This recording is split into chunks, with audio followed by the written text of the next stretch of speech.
And away we go. Hi, I'm Dan Kingerski on the Pittsburgh Hockey Now and the National Hockey Now YouTube channel. Uh, if at any point the audio is a little wonky, I still haven't quite figured out why it's good. And then for a moment, not good. So we're going to, I really don't want to have to tear everything down and rip it apart and change cables and do all that. So I'm hoping the couple of changes I made to avoid the overmodulation work. Do me a favor, like, subscribe, share this. Let's get it going. It's the Penguins live chat. Of course, I want to talk about a trio or maybe even a handful of issues today. Issues, maybe not the right word, right? We'll talk about a handful of things today. First, boy, what was going on with Jack St. Ivany and his agent taking a 3-year deal at $775? I suppose they got an NHL guarantee out of the deal, and St. Ivany maybe needed that.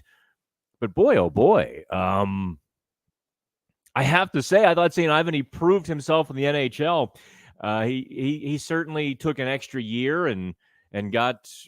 I mean, look, point blank, that's a steal for the Pittsburgh Penguins. Dubas got him. Boy, did Kyle get him. Let me turn this just a little bit that side, so y'all can see me and that.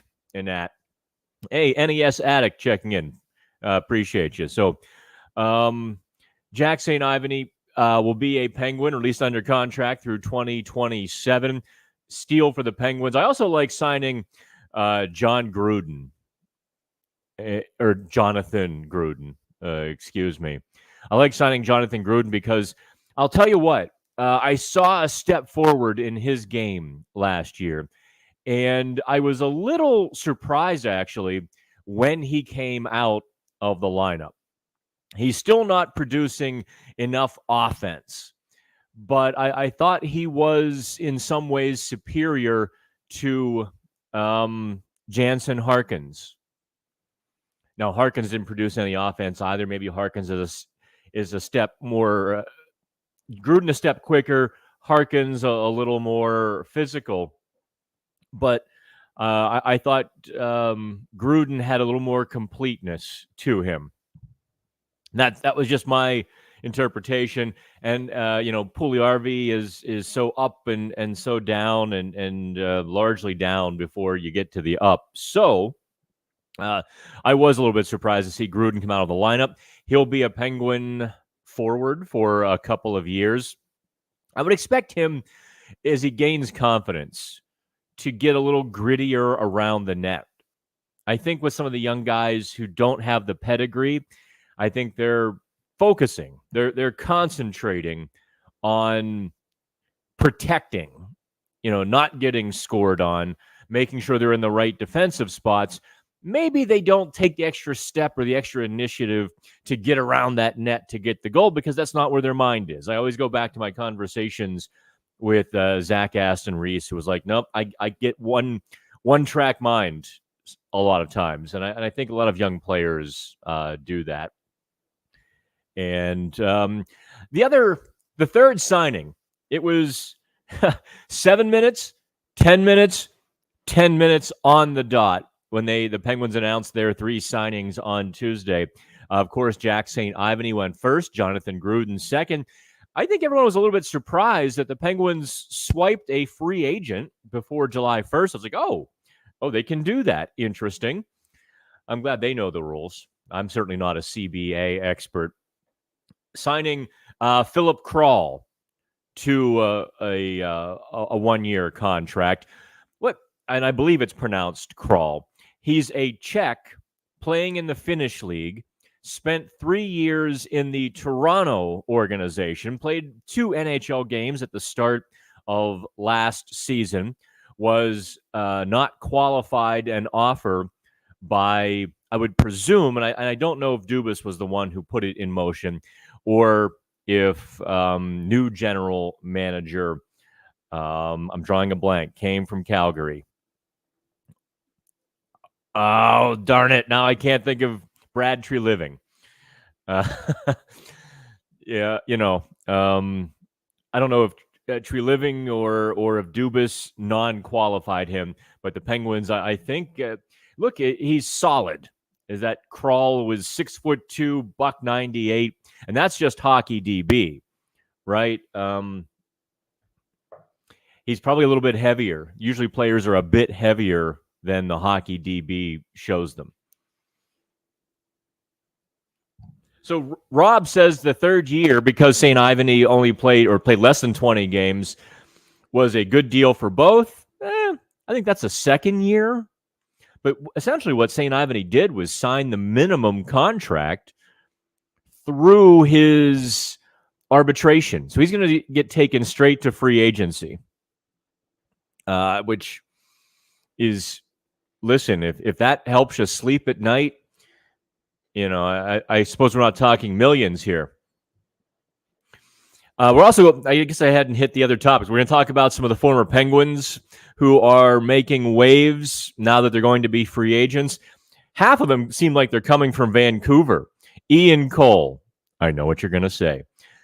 Sam Lafferty, I know what you're going to say. And Teddy Bluger, all going to be free agents.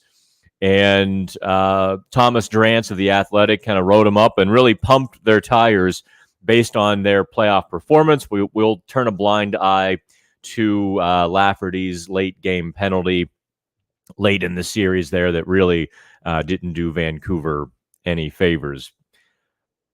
And, of course, your comments, your questions. I know you're going to dive into the free agents and the trade talk. Also, the coaching vacancy, too. I know a couple of you actually picked up on the Blood, Sweat, Tears reference I made yesterday. I don't know why. The song was just stuck in my head when I started writing it, and the lyrics just kind of spilled out. I'm like, what the heck? Maybe some people get a little kick out of it. But, I know we talked about this before. There are still two coaches on the market with ties to Dubas. And I think I've undersold this before. I've mentioned DJ Smith from Ottawa before because he has that, that young player reputation. But I've forgotten, quite frankly, that he was an assistant in Toronto for 4 years while Dubas was there. I still do not think it's a good idea whatsoever to dive into Sheldon Keefe. There's one thing about making people uncomfortable and getting the best out of them. There's another when you just bring the fox into the hen house and drop it off. I don't know how you could have a good working relationship like that. So, I think that would be probably too uncomfortable. So we'll get into all that, and I'm going to kind of take a couple of your comments here. Let's see here. Logan, I have heard, Andre, is it Cachet? I always listen. These names, my mind imprints how I say them internally. Andre Case has been Case is not how you pronounce it, and I apologize for butchering it. Has been raising some eyebrows of a possible NHL comeback. Yeah. What are your thoughts on Dubas taking a low risk, high reward signing on him? He does have the past with Dubas. Yeah, he had enough of an NHL shot. I mean, didn't he? Let me double check his stats here. In fact, I figured out how to screen share. So let's do this. Watch this. Dun, dun, dun. Yeah, you know what? He's a little better than I thought. So I'm going to share screen.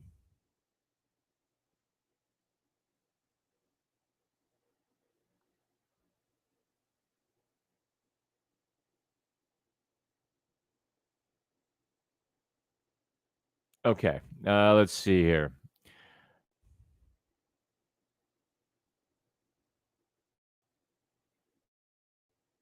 There we go. So I'm bringing up Cachet's Hockey DB page. Obviously, his last season with the Maple Leafs, 27 points, 50 games. I always look for that 0.5 marker. You can score 0.5 points per game. You're not too terrible. And 14 goals. All right. He has a right-handed shot, which would be nice. I don't know if. I mean, I suppose.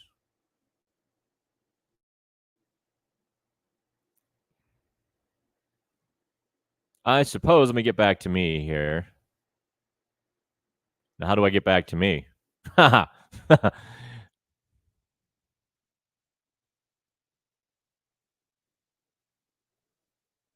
Okay, there we go. Wait, now I'm frozen. Okay, good. Now we're moving again. I'm gonna figure all of this stuff out. This is the summer, right? This is like preseason to the preseason. Uh, let's walk this through because I'm gonna just think out loud with you here, Logan. Here's a guy who can score 35 points. Let's say in the Penguins' bottom six. Let's say you put him on the right wing of the third line. So that means you've got Rust, Raquel, Andre Kasha, Case. You guys are probably killing me. You're screaming. Pronounce it right. And is that the way to go? Maybe. I mean, they could do worse. There's no question about that. They could do worse. Can they do better? I also think so. I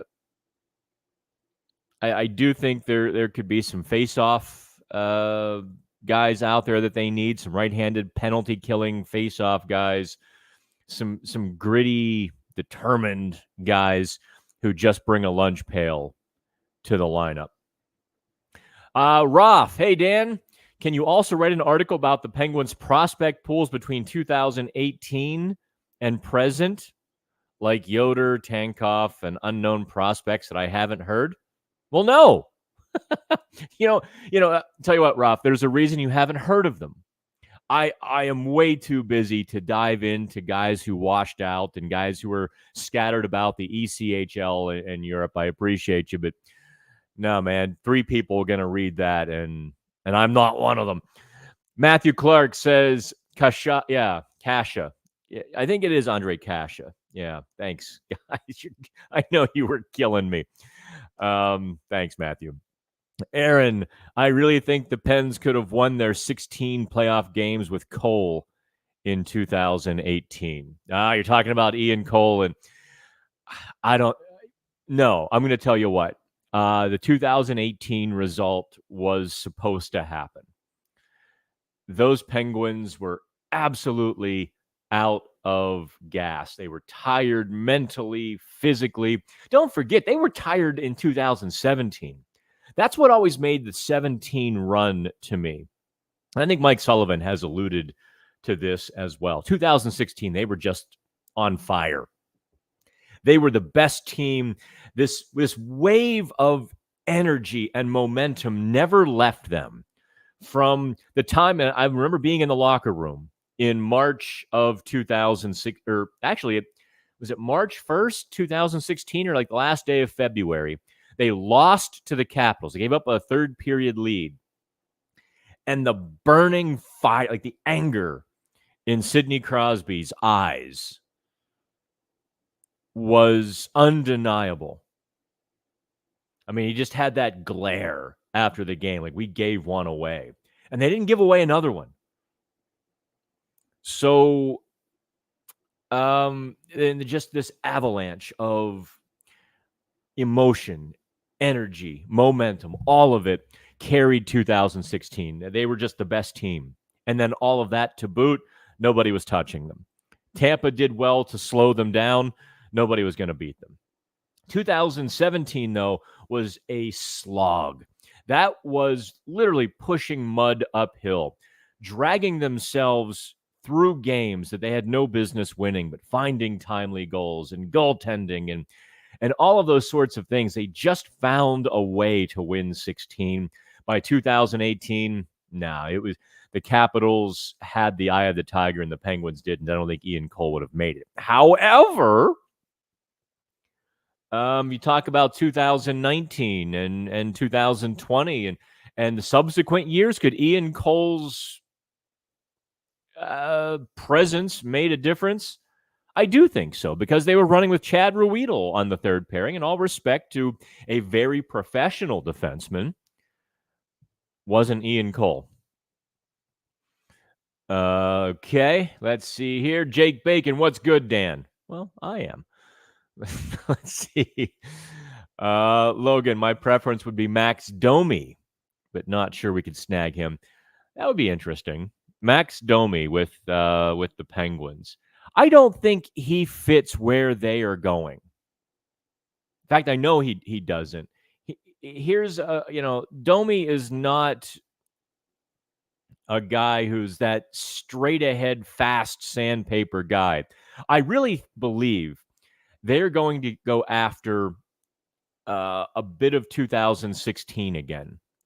I generally see them adding some grit, some toughness, but just straight ahead speed, greasy, fast speed. That's in my gut. That's where I see them heading. And, Domi can be north, south, but also east, west, et cetera, et cetera.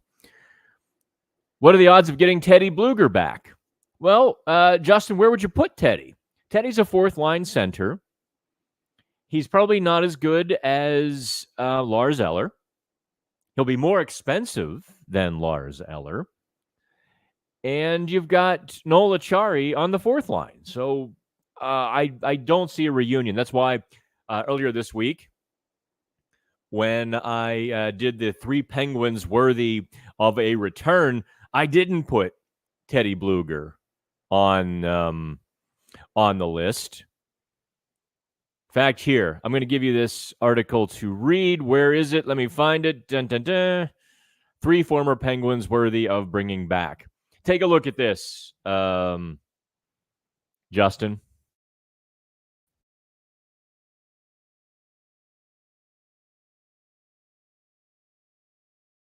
Article in the comments. And I know one name because I've never been very complimentary of Daniel Sprong. For various reasons in his game, I just never thought it fit with the Penguins. The funny thing is, I actually think Kasha or Daniel Sprong. You know what? Maybe maybe you guys are making the point with Kasha over Daniel Sprong. If you get Kasha on the minimum deal, and Sprong wants double that, triple that, well, yeah, I could actually get behind that. See, this is why we talk. We figure things out, right? But there's 3 forwards who could make a return. Let's see here. I would want. Matthew says I would want Yeager to hopefully make the team and see what Sid could do with him.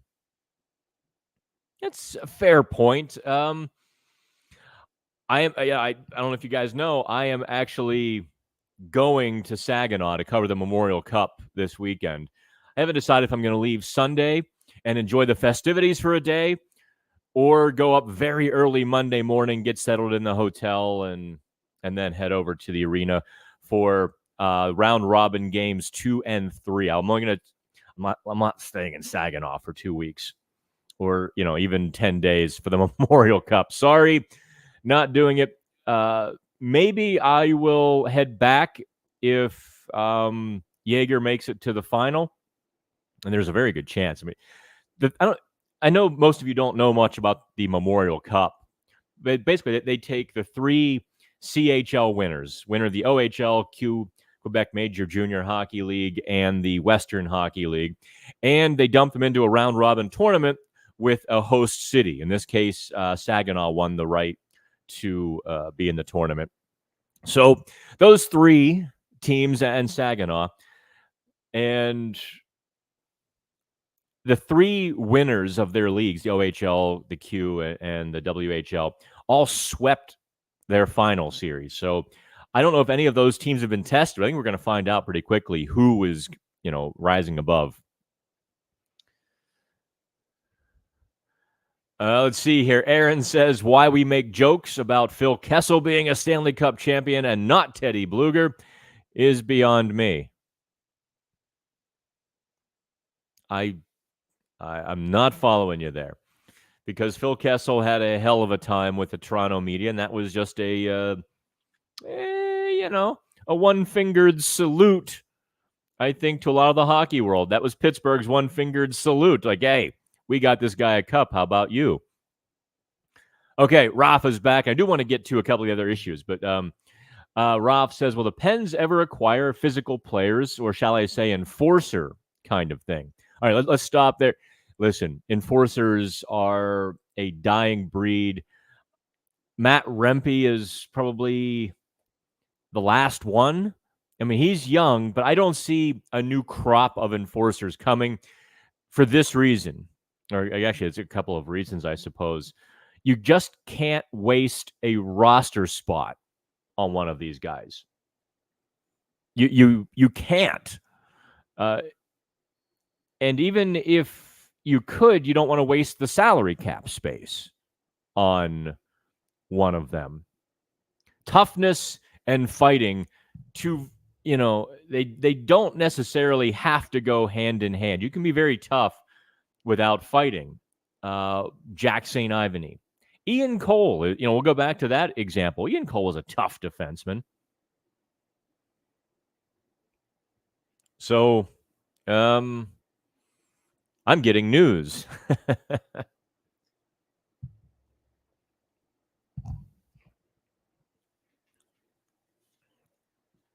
Anyway, so enforcer, fighters, all of that, they're going to be out of the game, I think, when Ryan Reeves goes. I think someone's going to pop Matt Rempe. He's going to have to figure out, he's going to have to learn how to play hockey, or they're going to bounce him out of the league too. The suspensions are going to start mounting. The team's going to have that talk. You can't keep making us shorthanded. We kind of love what you do when you intimidate the other team. We don't love when you're sitting in the penalty box and they've got a power play. And the same conversations that Washington had with Tom Wilson. We love when you're pile driving Artemi Panarin into the ice like Paul Orndorff or Stone Cold Steve Austin, but, make sure you take them to the box with you. Could Max Domi slide into the second line center spot? I don't think that. I think there are much, much, much, much better options than putting Domi there. He played the wing in Toronto this year. I mean, look, who floated that idea? Jake Bacon. By the way, Jake Bacon. I've started buying like the pre-made bacon over, at the Dollar General. So much easier. 20 seconds, microwave, sandwich, done. I digress. Domi had what? 40 points, 40-some points this year? Let me double check here. My MacBook's running a bit wonky today. It's kind of irritating me. But he played on a line with Austin Matthews and Tyler Bertuzzi. Now, Matthews had just, obviously, 69 goals. What was 100 and... Did he have 140 points, 130 points, whatever it was? Domi and Bertuzzi really didn't keep pace whatsoever. There was a huge disparity in what Max Domi and Bertuzzi produced. Domi had 47 points, playing beside the most prolific goal scorer in the NHL. And I'm gonna probably say no. At what's he, 35 now? Oh, geez. A lot younger than I thought. He's going to turn 30. It seems like he's been around forever. With the injury history and all of that, I don't see him as the fit for the Penguins.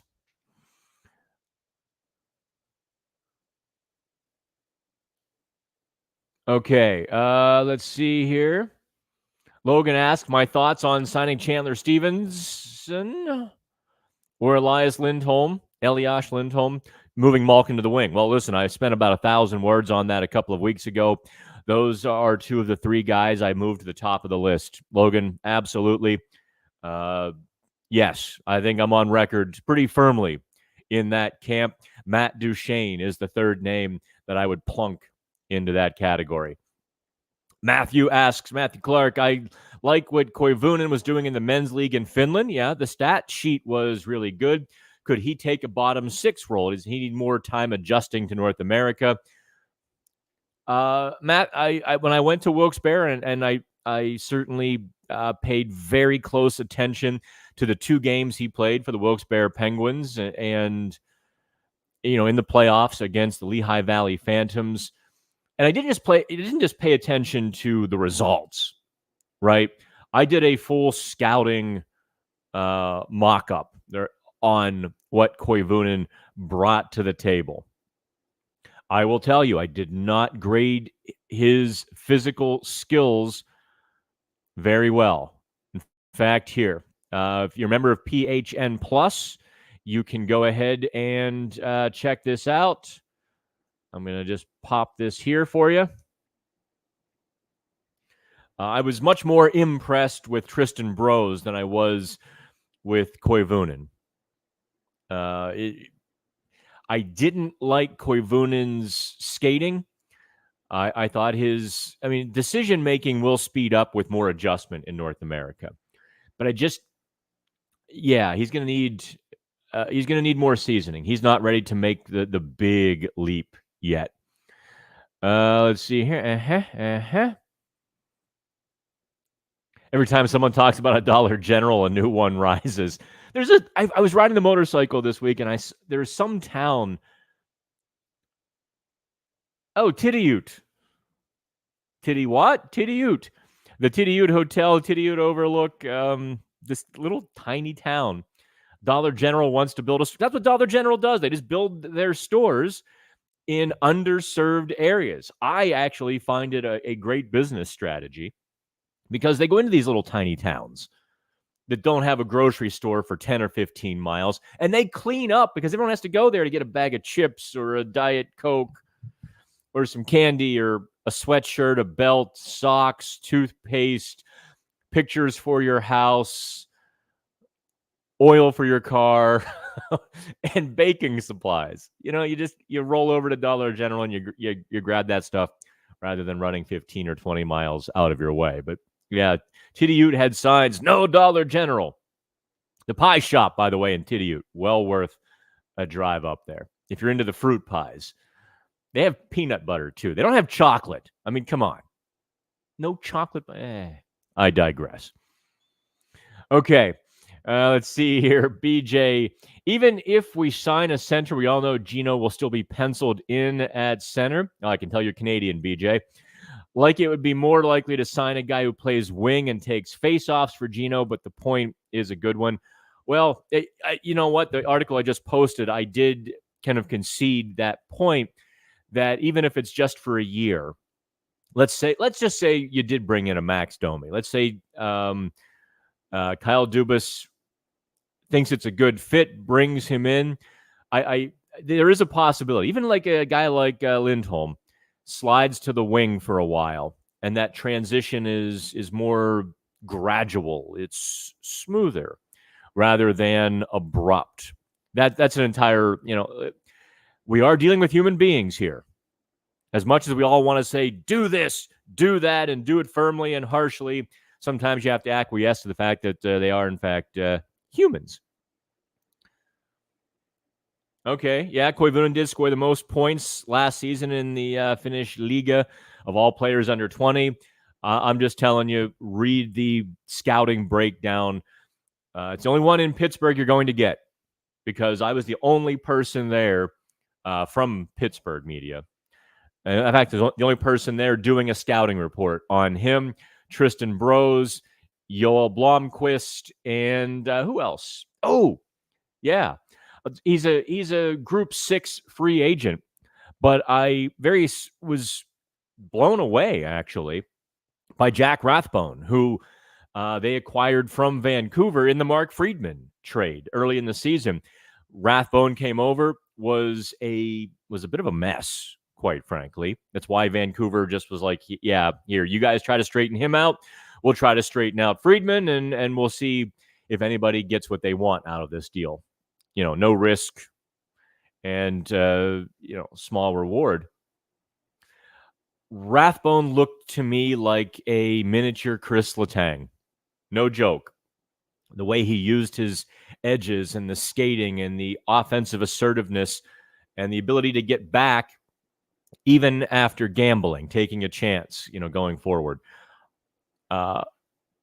Listen, I was quite impressed. I think a lot of the people around the Wilkes-Barre Penguins, Wilkes-Barre-Scranton Penguins, WBS Penguins, Baby Penguins, Vegas Penguins we're beginning to like, wow, this guy really did turn his game around over the last couple of months of the AHL season. But Koivunen my biggest issue with Koivunen's game was that step to get to where he needed to get to, that step out of the zone, up with the play. His skating in those 2 games looked mediocre. And you'd better bring a lot more to the table if your skating is mediocre in this day and age. Okay. Tom of Canada. Dan, the Pens farm team was rated at number 27. You've covered the farm team. Well, I mean, I can't say I was there all season. Do you believe it is that bad? A lot of the prospects excite me. Yeager, Pickering, Blomqvist. The Penguins have some quality, even if they're lacking quantity. And look, let's be honest, right? A lot of these folks in these websites that do minor league rankings, there's no way in hell that they're able to spend a significant amount of time really looking at the games. They're looking at pedigrees, they're looking at stat sheets, they're talking to some people, getting some opinions, and the guy I would probably take off that list until I see more is Pickering. He didn't fare well in his first professional go-around at the end of last season. He didn't get a chance to play this season. He didn't dress for either of the playoff games, which probably tells you something, right? He's got a lot more growing, physically maturing to do. So he's a couple or a few years away, no question. Yeager is starting to really impress me. I'm kind of excited to see what I see there in Saginaw. In fact, I just talked to Braden Yeager last Saturday. Gave me, I asked his junior team, the Moose Jaw Warriors, if I could speak to him. Like, yeah, hang on. He called me, the next day, and we had a pretty good conversation. I have to get to know him a little bit more because I cracked a couple of jokes and I could hear the hesitation. Like, is this guy serious or is he joking? I don't know yet. So I'll get to know him. We'll crack the ice. Let's see here. But no, I'll tell you what, Tom. I think the Penguins do have some prospects. I think Koivunen is a prospect. He's just going to need some work. They have to put some TLC into that. There is a reason why Koivunen was available in that trade. And who is the other guy? Ponomarov, who was hurt in a second or third game with Wilkes-Barre. I think they were expecting him to kind of come to the NHL level before the end of the season.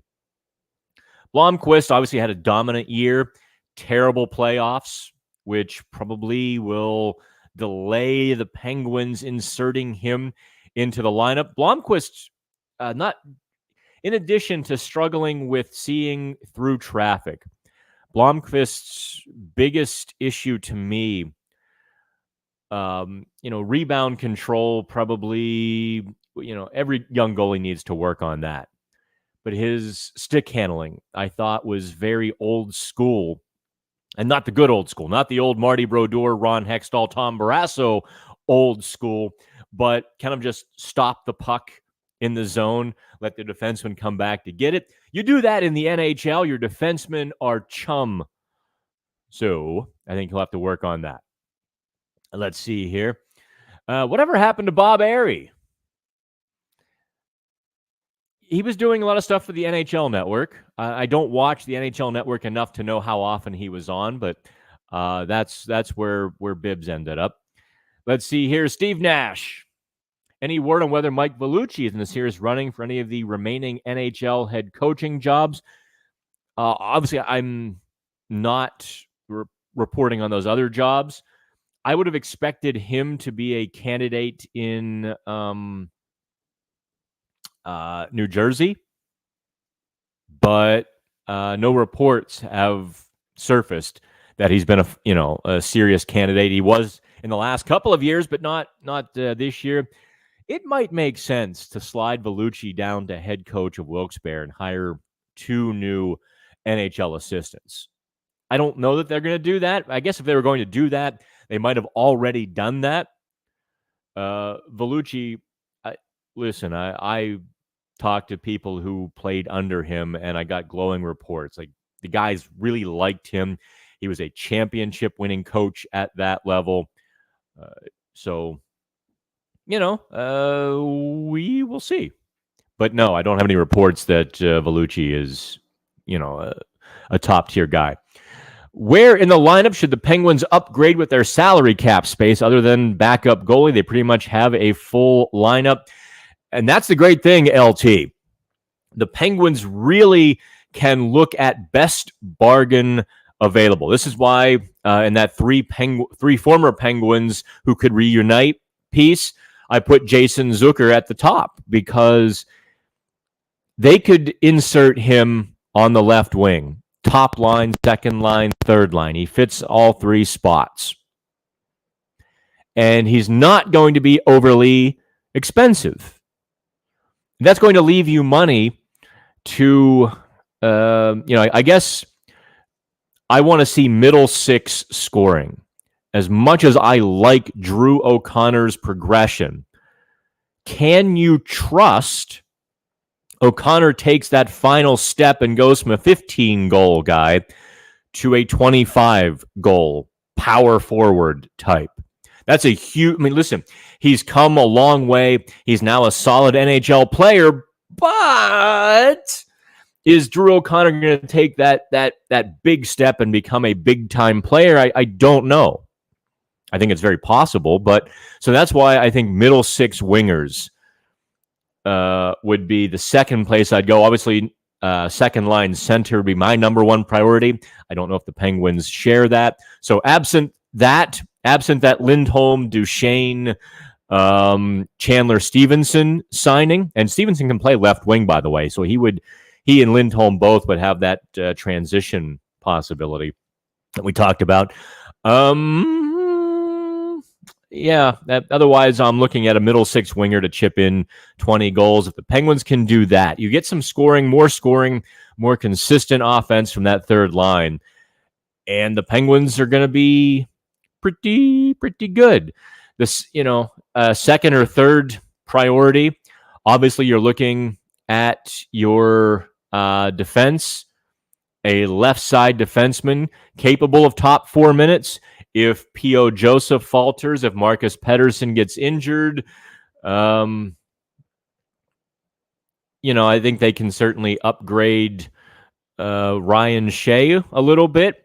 But also, let's be honest. Let's call it what it is. Ryan Graves insurance. They absolutely need some Ryan Graves insurance. Okay. Matthew says, I missed the passion Zucker brought to the ice for the Penguins. I'll tell you what, I think I've talked about this briefly before. I miss the locker room roasts. Literally sitting 5 feet apart, Brian Rust and Jason Zucker you'd walk in the locker room, and if they hadn't just lost, if it wasn't kind of a serious time, those two were absolutely shredding everybody.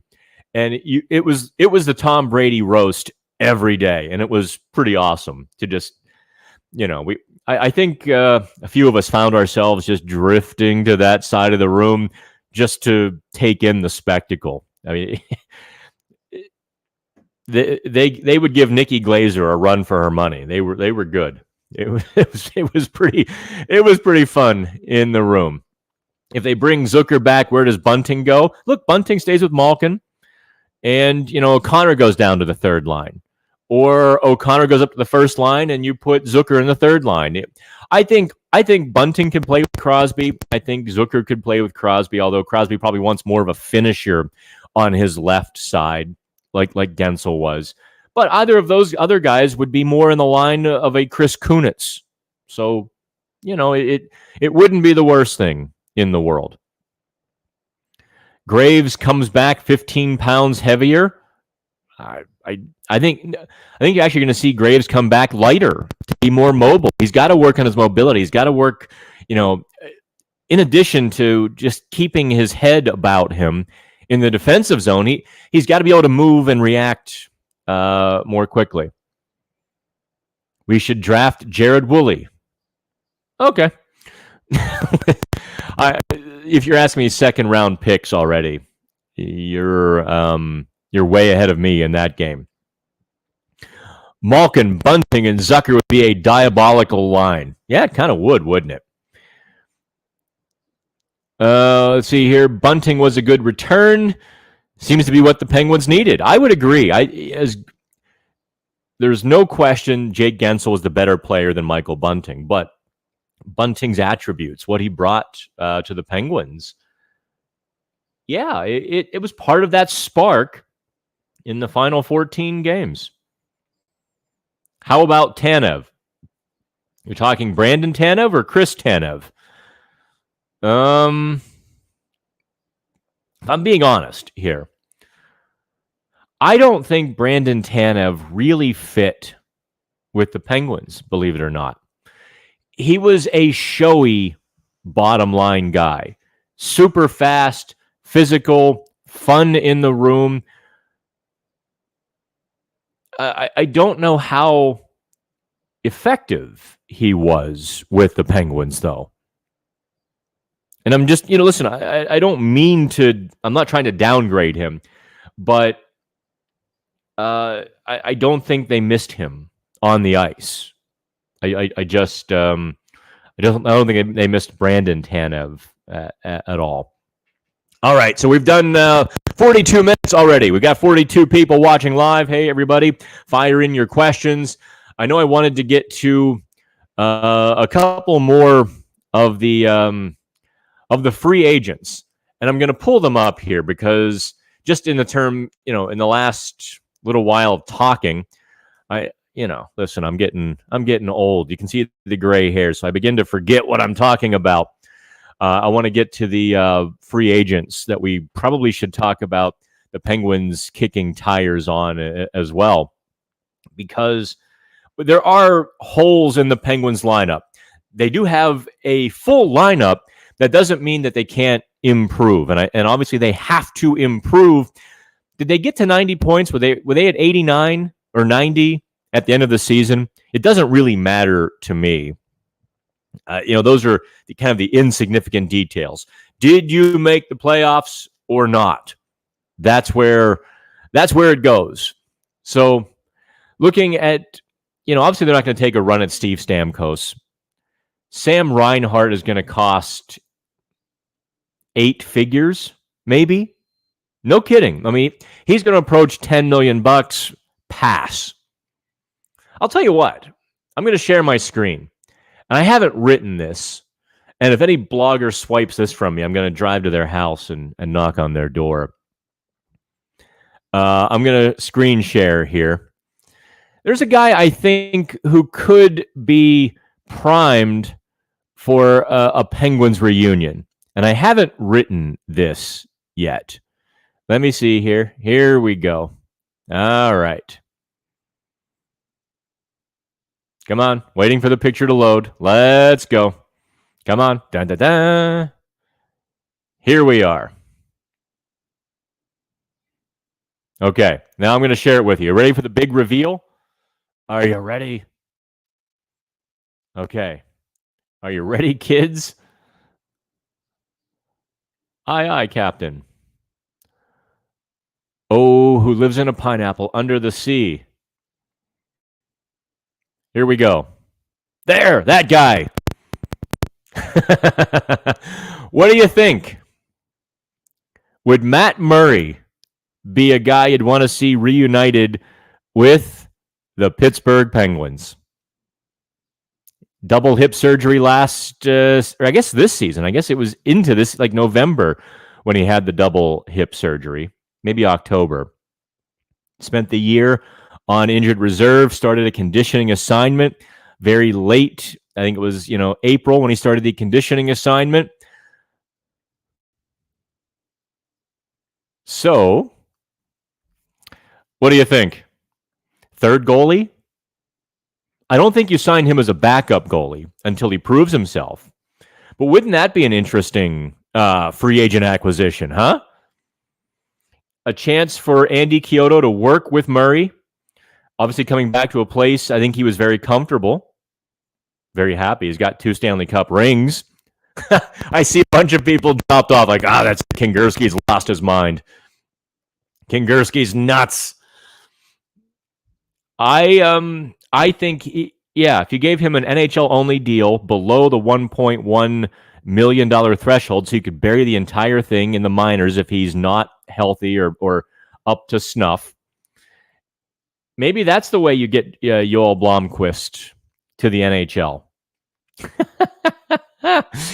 I see a bunch of no ways. Let's see. How many no ways do we have here? Let me count them. Okay, we got one yes. Let's see here. No way. No way with Matt Murray. I miss Fleury. Hell no to Matt Murray. No more belly flopping. Matt says no way. Other Matt says would rather have Fleury. Well, Fleury's already signed with Minnesota. That's out. Sorry, kids. James Jim says no. Steve says okay. Depends on the terms with Murray. Christopher Weir. Hey, Christopher, how are you? You're one of the old chat members. I used to have the studio downtown. Said Murray needed surgery on his glove hand. Keith says big no. All right. I think I see where you all stand on this. That's pretty funny to me, because I think actually this would be one of the prime landing spots for him. If Kyle Dubas is kind of intent on bringing up Blomqvist, then you maybe you get a Magnus Hellberg and a Matt Murray. If you can't, because I think Alex Nedeljkovic. I think he's going to cost a couple or a few million. I think you can stock the pipeline with depth for the same cost. Thomas asked, did I cover the 3 trades we got? Well, we didn't actually. Thomas, they didn't actually make any trades. They signed 3 players, St. Ivany, Gruden, and some random guy. Random guy was Philip Kral. Beginning of the show, Thomas. That'll teach you to show up an hour late. Come on, man. Make sure to like and follow so you get notified of these here live chats. Lenk says there are better choices. Yeah, there probably are. I mean, listen, all things being equal, I think Alex Nedeljkovic would be a very good choice. I think he appropriately made Tristan Jarry uncomfortable without creating a tense competition, if you know what I mean. I think they pushed each other without it becoming rancorous or, contentious.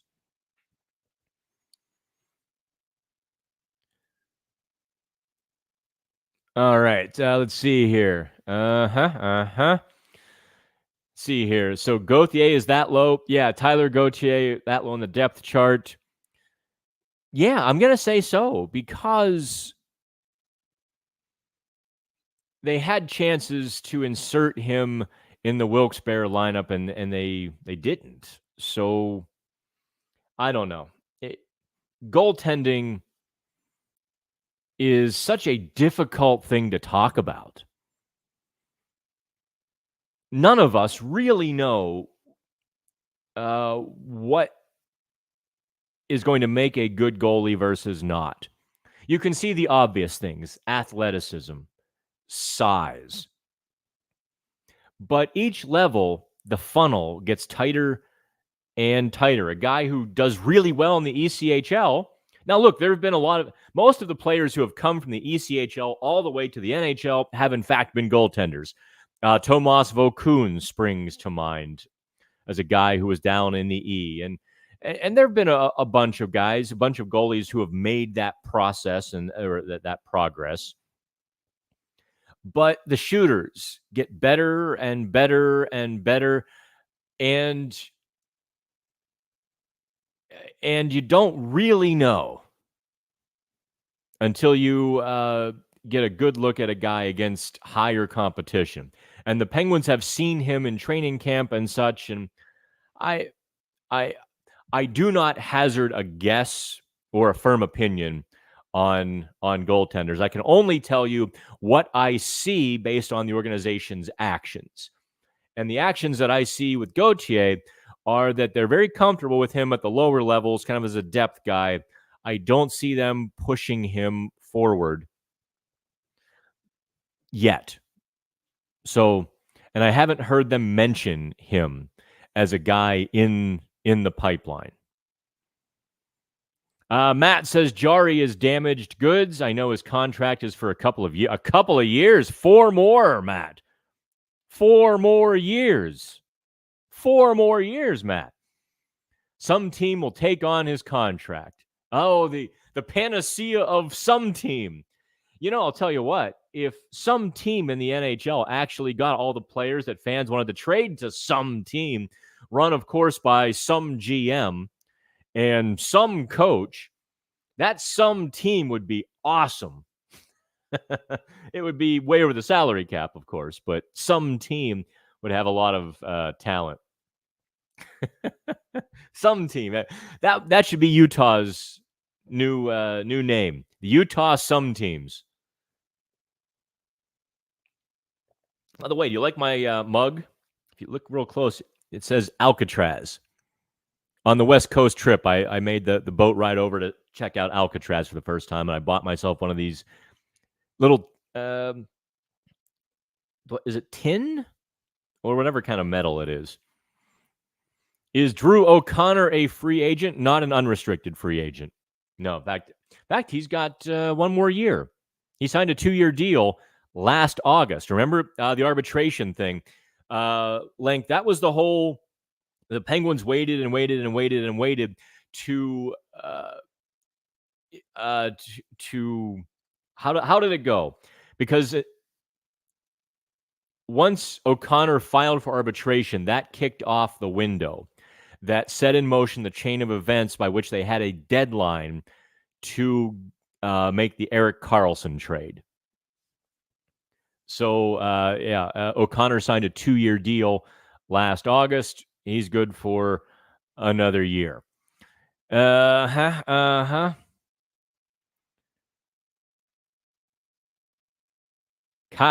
Yeah. Not Kase, as per John. Okay, yeah, Kasha. Good deal.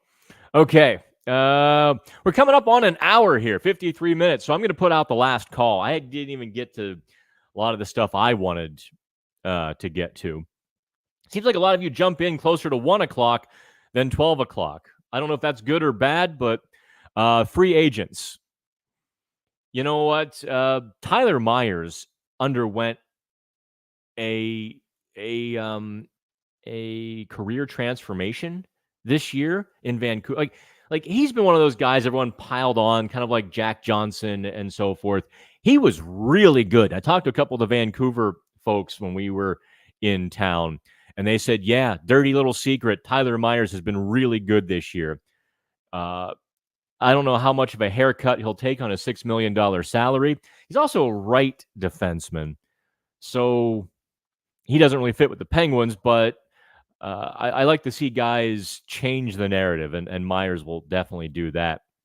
I'm looking at defensemen. Brady Shea probably gets a boatload of money. Alec Martinez, I think, in Vegas was a bit washed. I don't know if he has more than a year left in him. I'm looking for left defensemen, free agents, just to wrap the show up a little bit. You know, the Penguins are actually on the bettors list. I think they were the third favorite team to sign the Ghost, Shane Gostisbehere. Gostisbehere. This is why I'm not a play-by-play guy anymore. Shane Gostisbehere. He had 56 points last year. He can play both sides. I don't know. Would he be the right kind of defenseman to put beside Jack St. Ivany? Throw him on the left side, let St. Ivany defend, let the Ghost run wild. I don't think the Penguins could afford it. He would have to be their primary free agent get. I think he's going to get $6 million or so this summer. Brett Pesce's right-handed, so you're not looking at him. All the big free agent defensemen are righties. I don't think Brendan Dillon / Jack St. Ivany would be a very good pairing. I'm looking here, looking down deeper. Yeah, it's going to be tough to find, I think, a lefty defenseman who can skate, who can play beside St. Ivany, or fill in beside Erik Karlsson. Look, the odds that P.O. Joseph and Marcus Pettersson play all 82 games next season is probably pretty slim. So whomever the third pairing defenseman is going to be, they're going to have to slide up every now and then. Derek Forbort, maybe Ian Cole. If he and Mike Sullivan can kiss and make up, that might be a decent enough situation there. Sean Walker, that might be affordable. That probably cost you about $4 million, maybe a bit more. Oliver Killington out of Calgary can play both sides. I don't know. I think now I'm starting to really scrape. You know what? Here's what I'm going to do. When I get deeper into this, when I actually write content on Pittsburgh Hockey Now, I am going to call people. I mean, when I put out these lists of potential free agents and stuff, I usually bounce them off of other people because I want second opinions. I want people to catch me. I want insiders to say, no, Dan, here's why. And I suppose this is sort of my advantage when I talk to folks, or this is what I bring to the table for you. I hope that's a better way to phrase it. This is what I bring to the table for you, is not just what I see and know, but what a lot of insiders, who are willing to share that kind of info with me. Let's see here. Spend on, I assume you mean Brett Pesce. I would be very happy. I think their salary cap structure will work very well if they keep St. Ivany on the right side. If the Flyers get Mishkov to come and play in the NHL, they will be very good. Well, they're going to need more than that, Matt. You know what? Because and I guess I'm going to wrap it up here. I've already done my hour. We're just about an hour. I was a couple of minutes late, so I'll make sure I bill you for the full hour, and I'll give you a full hour's worth of work. Wrap it up on the Flyers using Kyle Dubas's words here, because the way Dubas constructs his teams, or the way he sort of looks at the universe, is with the division first. He compares his team to the teams ahead of them or the teams coming in the division. So he's looking at the Rangers, he's looking at Carolina, he is looking at the Flyers and the Capitals. Islanders too, I suppose. Islanders sort of are kind of just this stuck in the middle, can beat them, they can be tough, but you don't worry about them right now. Couturier hit the wall last year, and you see the Flyers' second half performance decline, not just because they weren't that good, but because they're veterans. Cam Atkinson was another guy who absolutely was gassed February, March, and that's when the team really began to stink, was when the veterans at the top of their lineup were just dead-legged. So yes, Mishkov will help, but they're going to need to fortify their veteran presence. If they're truly being cutthroat, bloodthirsty about it, you're going to see them find a way to get rid of those expensive veterans and plug those holes with guys who might not be as good, but will be more reliable, and they won't be toast by February. So I think that's what you're going to see. And I do think the Flyers, of course, need a goaltender. I don't think that Carter Hart situation is going to be resolved anytime soon. I think Hart is going to miss next season too. I think that what the projections were about 18 months, right? That this entire process is going to take. I've heard things about the trial. I've heard some things that are going to come out. You're never sure what's true and what people are hoping are true. You're never sure if a fact is a fact or an opinion. And listen, I am not going to report any of it. I want no part of this story. I am entirely happy to let a couple of the reporters with the big lawyers behind them at TSN or Sportsnet, ESPN, The Athletic, I'm happy to let them run with it. National Hockey Now does not have a team of lawyers if I said the wrong thing. Or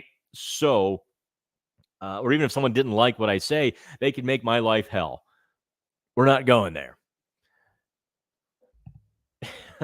It's an unfortunate part of the business. I can claim First Amendment free speech all I want, but they could call my sources into question. Oh, who told you that? And I would say, well, this person told me that. Actually, I wouldn't say that at all.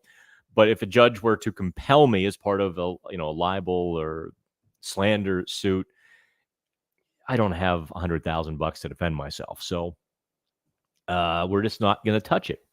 I will say that there was a lot of chatter, and there's a lot of hockey folks who were ready to toss the book at these guys. And there were some hockey folk who maybe had a different opinion. And I'm sure that doesn't surprise anybody that there were differing opinions on that. So that's where I could end up in Alcatraz. Exactly right. All right, kids, we will do this again next Wednesday at noon. I appreciate all of you. Check out Pittsburgh Hockey Now. Do me a favor. Join PHN Plus. All of our Braden Yeager content will be behind the paywall, as it was last Saturday when I'm up in Saginaw, living at the lovely Saginaw Ramada Inn, where Blue Lou and the Magic Tones are playing for the week. Wait, no, it was Murph and the Magic Tones. Sorry, with, of course, Blue Lou. It was Murph and the Magic Tones. That's where I will be in Saginaw. So if you're there, hit me up. Happy to share a pop with you. Okay, kids, talk soon. Have fun.